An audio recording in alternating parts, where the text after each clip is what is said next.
Setelah kepanikan singkat yang terjadi ketika kondisi Mutiara sempat menurun, suasana ruang rawat akhirnya perlahan kembali stabil.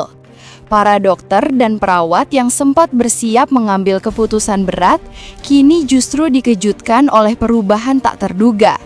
Mutiara membuka mata perlahan, napasnya mulai teratur kembali, dan panggilan pertama yang keluar dari bibirnya adalah nama Kenzo. Kabar itu dengan cepat menyebar keluar ruangan, membuat semua orang yang menunggunya bergegas masuk untuk memastikan kebenarannya.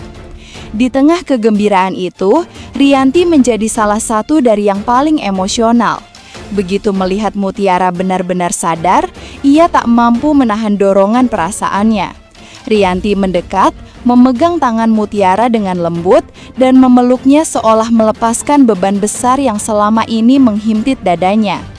Namun di balik pelukan itu, Rianti sendiri belum memahami alasan sebenarnya mengapa kepeduliannya pada Mutiara terasa jauh lebih dalam dibandingkan orang lain. Yang ia rasakan hanyalah tarikan kuat, sebuah kedekatan yang muncul begitu alami, seolah Mutiara sudah menjadi bagian penting dalam hidupnya jauh sebelum kejadian ini. Sensasi hangat itu membuat Rianti sesaat melupakan semua ketegangan yang sebelumnya membelitnya. Tekanan untuk melindungi Sandra, ancaman reputasi perusahaan Aditya, hingga berbagai rahasia yang terus berputar di sekeliling mereka. Dalam momen itu, hanya kondisi Mutiara yang menjadi pusat perhatiannya. Ia menatap wajah Mutiara yang masih lemah namun sadar, seakan mencari jawaban kenapa detik ini terasa begitu berarti baginya. Meski ia belum mengetahui hubungan darah yang menyatukan mereka, bisikan batin yang samar yang selama ini ia abaikan tiba-tiba menguat. Seolah kehadiran Mutiara membuka kembali sesuatu yang sudah lama hilang dari hidupnya, hanya saja Rianti belum bisa menghubungkannya. Yang ia tahu hanyalah satu hal, ia lega, benar-benar lega karena gadis itu selamat. Di sisi lain, kebangkitan Mutiara ini menandai titik perubahan besar dalam alur yang selama ini tersembunyi. Rianti tanpa sadar berdiri tepat di tengah jalur menuju kebenaran yang perlahan mulai terungkap, kebenaran yang kelak akan mengguncang semua yang pernah ia yakini tentang hidupnya dan masa lalu yang selama ini ia pikir tidak meninggalkan jejak. Yang tidak Rianti ketahui adalah kemungkinan bahwa Mutiara sebenarnya telah mendengar sesuatu yang seharusnya tidak ia dengar sebelum kecelakaan merenggut kesadarannya. Pada saat kehidupannya berada di ambang, Mutiara berada dekat saat Pak RT tanpa sengaja menyebutkan hal yang sangat sensitif, bahwa Rianti dan Aditya adalah orang tua kandungnya. Jika ingatan itu muncul kembali, jika potongan ucapan Pak RT itu bangkit ke permukaan, maka jalan cerita akan berubah drastis. Kebenaran yang selama ini terkubur rapi bisa saja pecah secara tiba-tiba. Mutiara yang kini mulai memulihkan kesadaran perlahan menunjukkan tanda-tanda bahwa sesuatu mengusik pikirannya. Sesekali matanya terpaku pada Rianti lebih lama dari yang seharusnya, seolah sedang berusaha menghubungkan sesuatu yang belum sepenuhnya jelas. Ada keraguan, ada rasa familiar, dan ada emosi yang belum menemukan bentuknya. Rianti yang tidak mengetahui apapun hanya menganggap itu sebagai respons emosional biasa dari pasien yang baru sadar. Ia memegang tangan Mutiara lebih erat, berusaha memberi ketenangan, tanpa menyadari bahwa dirinya sedang berada sangat dekat dengan kebenaran yang selama bertahun-tahun tersembunyi di balik sejarah kelam keluarga Aditya.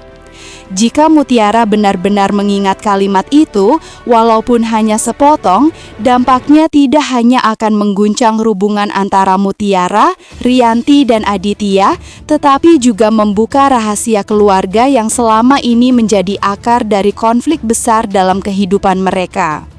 Dan tanda-tanda bahwa ingatan itu mulai bergerak di bawah permukaan sudah mulai terlihat. Setelah Mutiara sadar, Rianti datang dengan perasaan lega yang sulit ia jelaskan. Awalnya ia menganggap ledakan emosi itu sebagai bentuk simpati seorang ibu asuh keluarga Aditya terhadap korban yang selama ini sering berhubungan dengan orang-orang di sekitarnya. Namun semakin lama ia berada di sisi tempat tidur Mutiara, semakin kuat dorongan emosional yang tidak wajar muncul tanpa peringatan. Rianti merasakan tarikan halus yang membuatnya sulit menjauh. Setiap gerakan kecil Mutiara, setiap perubahan ekspresi di wajah gadis itu seakan menggugah ruang batin yang selama ini tidak pernah terusik.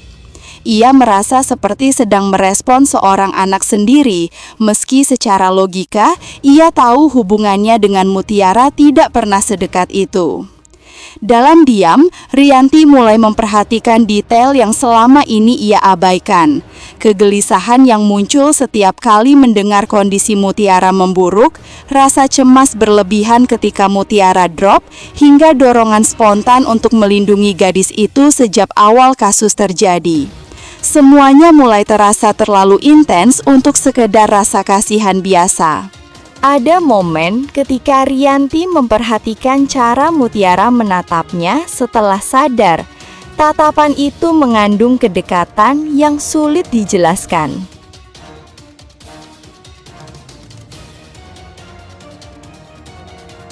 Berada di sekitar tempat tidur terdiam, karena secara tidak langsung menunjukkan bahwa ingatan emosional Mutiara masih kuat dan keterikatannya pada Kenzo tetap melekat meski melalui kondisi kritis.